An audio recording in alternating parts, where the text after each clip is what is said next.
Hi everybody, it's Jen. Welcome back to my channel, Hallmark Plus More, where we watch and talk about shows, movies, mysteries, Hallmark ornaments, and anything else that floats our boat. So today we're going to be watching and discussing the new show NCIS Origins, so Season 1, Episode 3.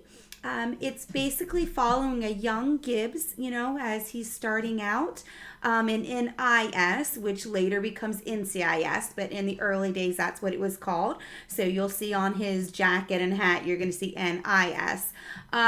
And you're also going to see a young Franks, which is his boss. You see the other people on his team as well. The other people on his team, Randy, I really like him. I feel like he's really kind of showing Gibbs the ropes there. And then Layla is the female coworker he has, and she's kind of just trying to prove herself, I guess, being the only female. And of course, with Franks, he's kind of sexist in that way. Always have been. Even if you watch NCIS now as an older person, when you see him interact, he still has that mentality. So obviously in his younger days, while he was in charge, he was also that way. So, you're definitely going to see that in the show. It is also narrated by Mark Harmon. So I love that because you can kind of hear him talk through it, Gibbs, as an older Gibbs, and you're seeing it now as a younger Gibbs, is very quiet. He doesn't talk much, so having Mark Harmon narrate the show, I think, helps definitely. The thing that I think is disappointing, that I definitely want to see more of, is last week was 2 episodes at a time. You saw basically episode 1 and 2 back to back as a 2-hour, I guess, premiere. And you heard him say a couple times, "This isn't my story to tell," it's typical Gibbs fashion. He doesn't like to open up and talk about himself. But I figured towards the end we would say, "This isn't my story to tell, but I'm telling you it anyways," because that's what the show's about in NCIS Origins with young Gibbs and young Franks. But then it wasn't. He said, "This isn't my story to tell, it's hers." So that's basically the very end of how they left, the end of the second episode, and everybody's kind of like, "Wait, what? You're promoting the show, CBS, as a young Gibbs, and you're saying that I'm telling her story." So this episode's going to be very interesting. You know what I mean? Is Gibbs going to be telling the story of Layla, or how it affects her? Or is it going to still, show him and show how he, moves up the ranks and what's going on with his life? You also heard me say, if you watch my other video about the first and second episode, we might see Shannon or Kelly. We're not going to see them just in flashbacks because as the show went on, you saw that they had just passed. So this has been like 6 months or a year after they passed, or this is his first really job interacting since the passing of his wife and daughter. So you're kind of going to see him go through that grieving process and interact with people, right? Everybody grieves differently. It affects everybody differently. There's no right or wrong way to grieve. And the length of time is the same way. Some people can move on and kind of get over their grief faster than others. So, like I say, there's no right or wrong. Everybody does it differently, and everybody needs time. I mean, it's a tragic situation anytime you lose a loved one. So we're kind of seeing how he's doing that. And I feel like if you watch the regular NCIS, he just kind of bottles it up, right? Because he doesn't really talk about it. And you see, as the older NCIS, he got married several times. So I'm curious to see in this show if it shows any of his next wives, right? Because after Shannon and Kelly, he did remarry. But you can tell from the wives, if you've watched the regular NCIS show, they say you never opened up. You still have all that bottle inside. You're still in love with your dead wife. You know what I mean? So it's going to be interesting to see if dating women, or if that's helping him. And how that all plays out. So I'm interested in this episode only because I want to see if it is still about Gibbs, or he just said, "I'm going to tell her story." Are they going to, kind of turn it and tell more of a story about Layla? So let's get into it and see how it goes. Right now I'm going to tell you what's on the screen so we can watch it together. You're seeing the CBS logo. And then after that, it's a black screen. So that's where I'm at. You're going to see a black screen. So I'm going to count it down in 3, 2, 1. Here we go. All right, you see the black screen? All right, here we go.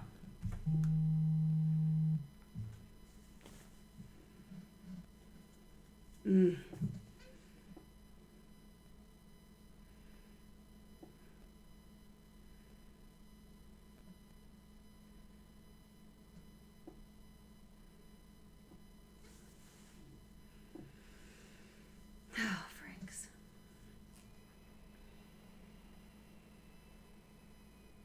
All right, well, that was a little preview.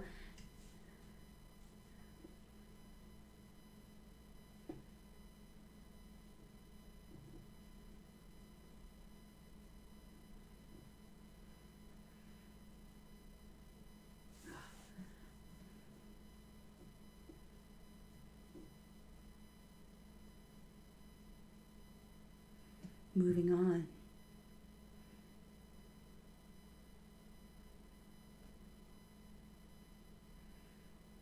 That's so hard.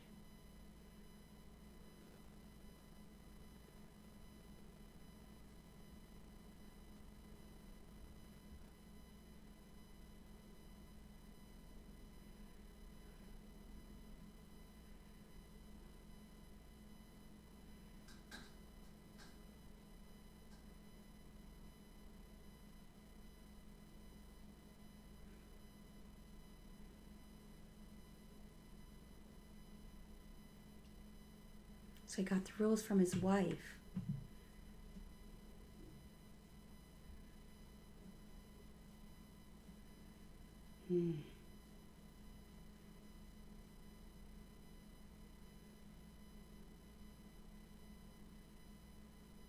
Oh.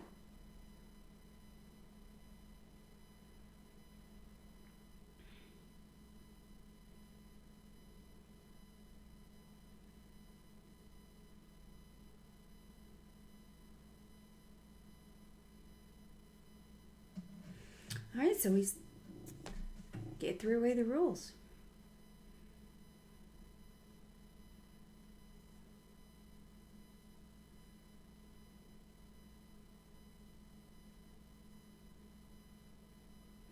Okay.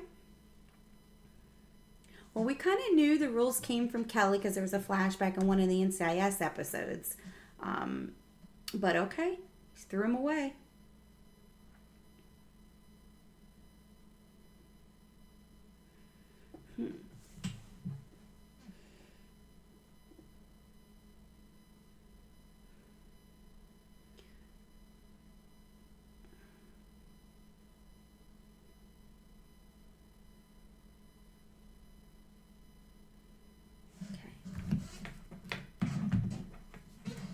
Let's swear.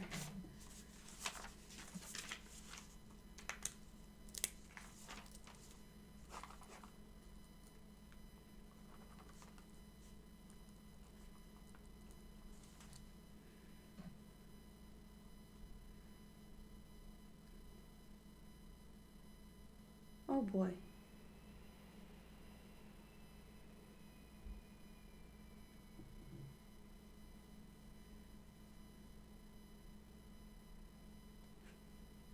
Yeah, it looks like boat shoes.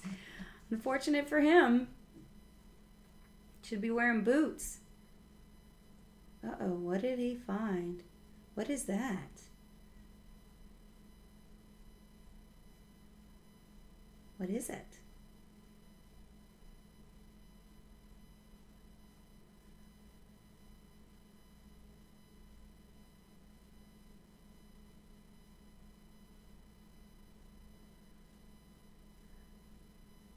Oh, purple egg. What's in it? Yeah, take picture. All right.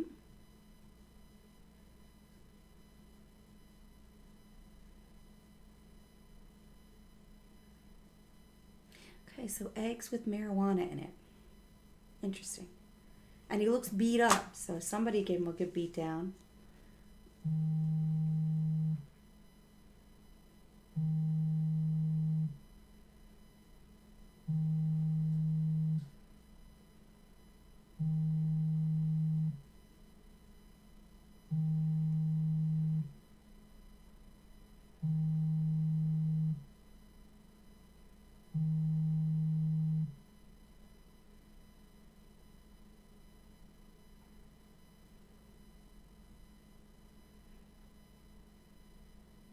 Yeah, you should.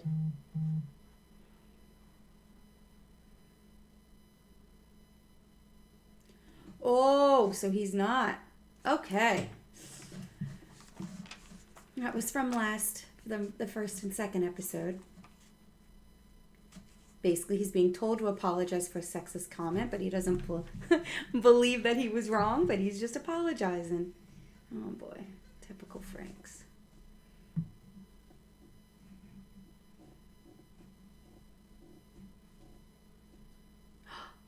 What is...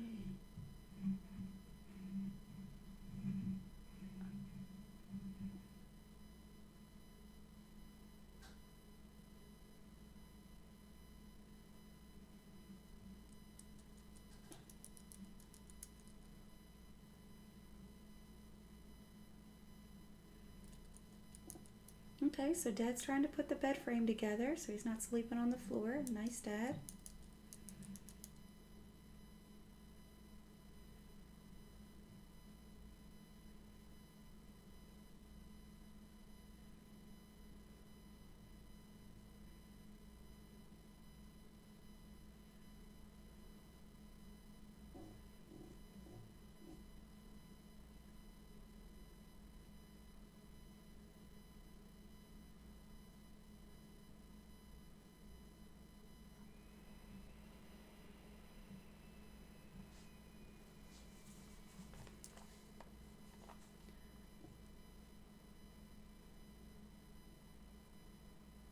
Uh-oh.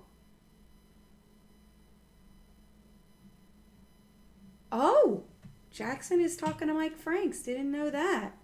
Okay.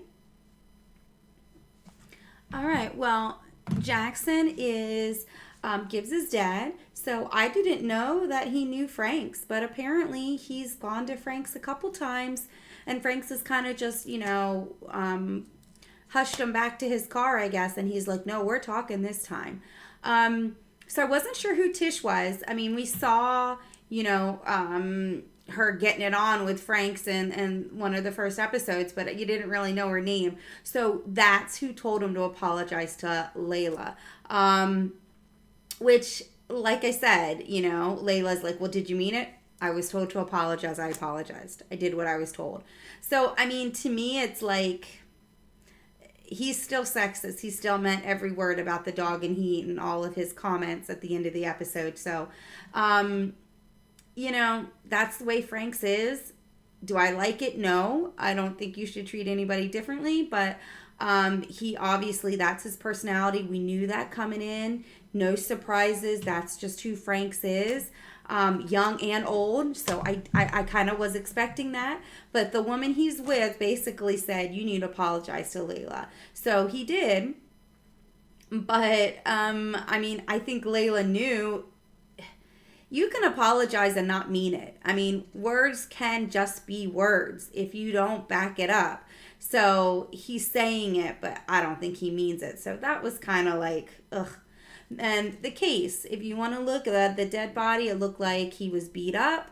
That's what Frank said. And then you're finding these eggs with marijuana in it. So is he a drug dealer, or is he one of the buyers that tried to, steal from the drug dealer? Or maybe the drug dealer was trying to keep some for himself, and his supplier, or whatever drug ring he's in, maybe they're the ones who beat him up. I mean, who knows? You really don't know a lot at this point on who it could be or how far up this goes. But yeah, definitely interesting to see what happens. I'm curious to see what Jackson is going to say to Franks. I mean, we know that Gibbs got his job based off of Frank's, like, good works. Good words was like, took him under his wing, took a chance on him. So I guess it came from Jackson. So let's see what they have to say.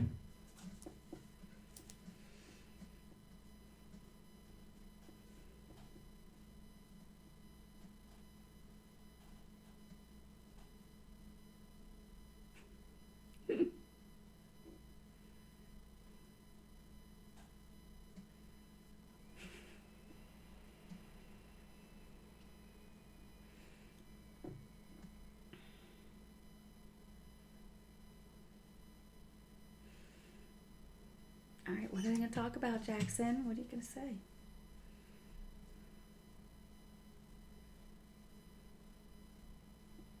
What update?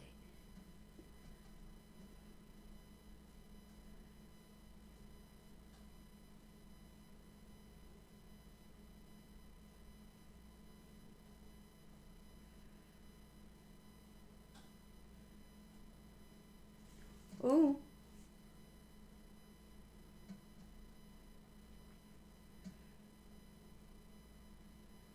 Uh-oh.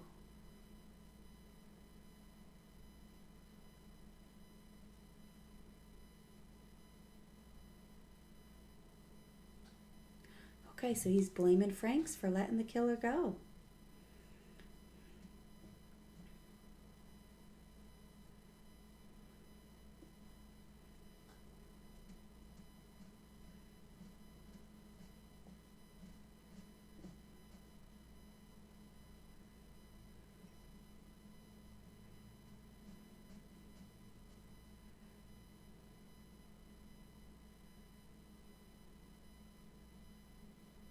Hmm.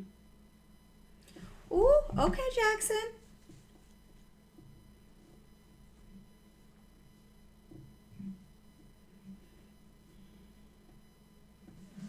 Okay, Jackson.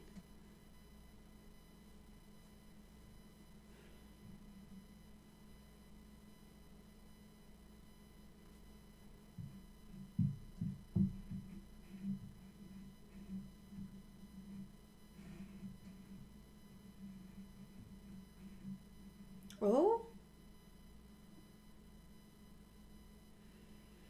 Okay, Jackson. Reela recommended Franks. Franks recommended Gibbs, and now Jackson's mad. Okay.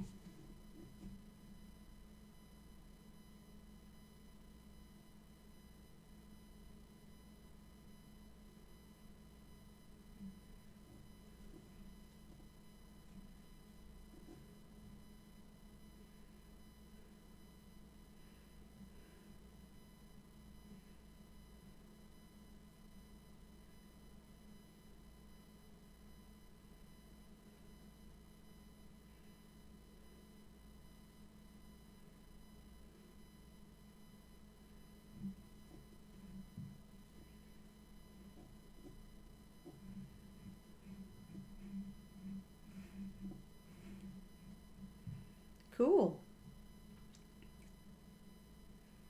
There you go.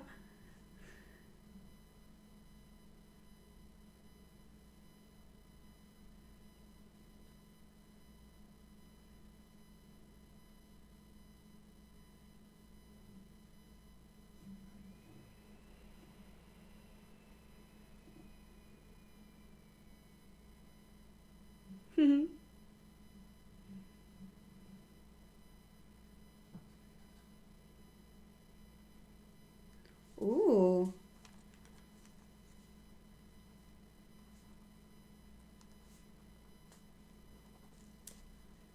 They got pinched at a mall.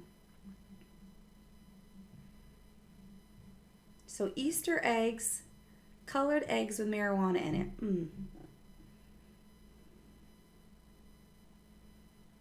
So they're at the mall.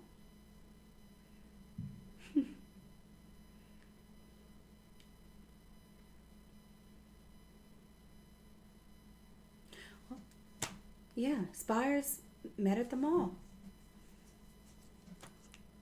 Yep, food court arcade. I would have said the same thing. Well, that would be my guess too.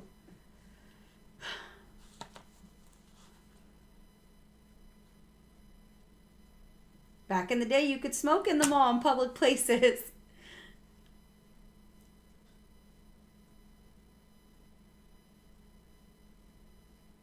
Oh.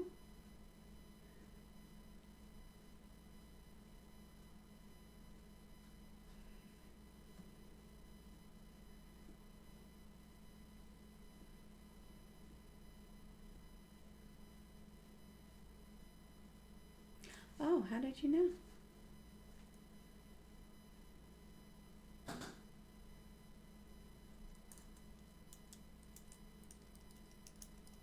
Hmm.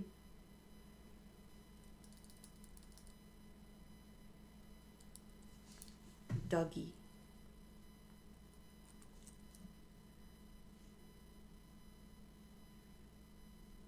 Was it Dougie?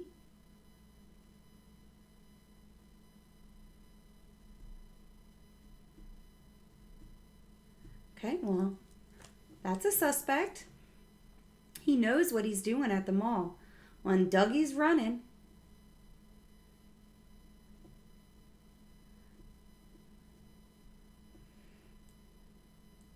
get him! Come on, Layla, tackle him. Let's see where he goes. I mean, Dougie's obviously a suspect. Not necessarily because he's running because he killed him. He's running because he sells drugs.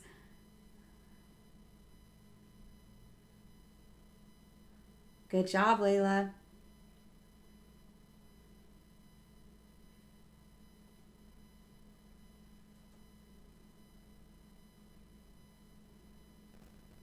Money, eggs.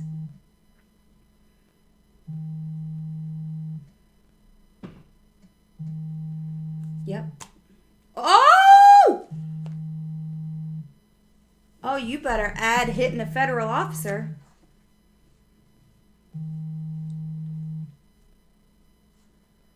Who's gunning for you?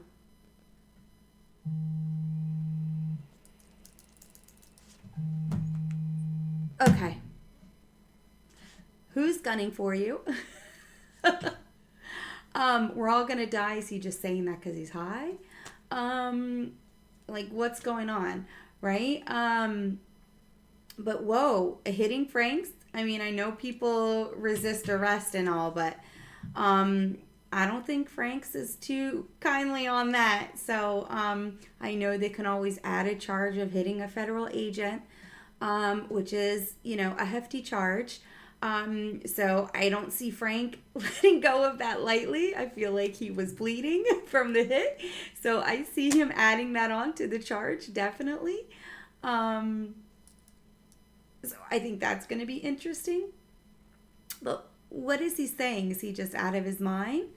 Or is he saying that somebody's after him and he knows that his partner Emmett was killed and maybe he thinks he's next, that somebody's after both of them? Or is he just, talking out of his mind? You know what I mean? What does that mean? Does that mean anything? Or is he just kind of delusional? We saw money, we saw the eggs. I'm sure there's drugs in there too. But I mean, whoever beat him up, they left the eggs because they found the eggs at the scene with the body with the drugs in them. So was he just in a hurry because he was beat up? Or was he getting beat up for information and they didn't care about the drugs? Did Emmett know something? Because most of the time when people are beat up or tortured, it's for information. So that's kind of what I'm thinking. They were trying to get information from him because if it was for the drugs or the money, they left his fanny pack, they left the eggs with the drugs in it. So that's kind of what I'm thinking. That maybe he knows something. And when he says that we're all going to die, maybe this Dougie person knows too, or maybe he knows who's after Emmett. And he thinks he's next. However, if he thinks he's next or he thinks somebody's after them, why fight the police unless you think the police is behind it? You know what I mean? Most of the time, if you think somebody's after you, you should feel safe with authorities unless, like I said, unless you think they're behind it and then you're not safe. So definitely interesting. I want to see how this goes. I want to see what he says in the interview room, who he thinks is after him, and if he thinks those are the people that went after Emmett. So definitely interesting, because that's true. If he was beat up and everything was left at the scene, maybe they wanted information, they got it, didn't care about the money, just petty marijuana and money, and they got what they needed, and maybe Dougie's in danger. I mean, who knows? Or maybe he's just high and he's just not making any sense. We don't really know. I guess we're going to find out here. All right, so let's see here. We should be getting back to it any minute now. They're just showing CBS shows. All right, here we go. See what he says. Dougie.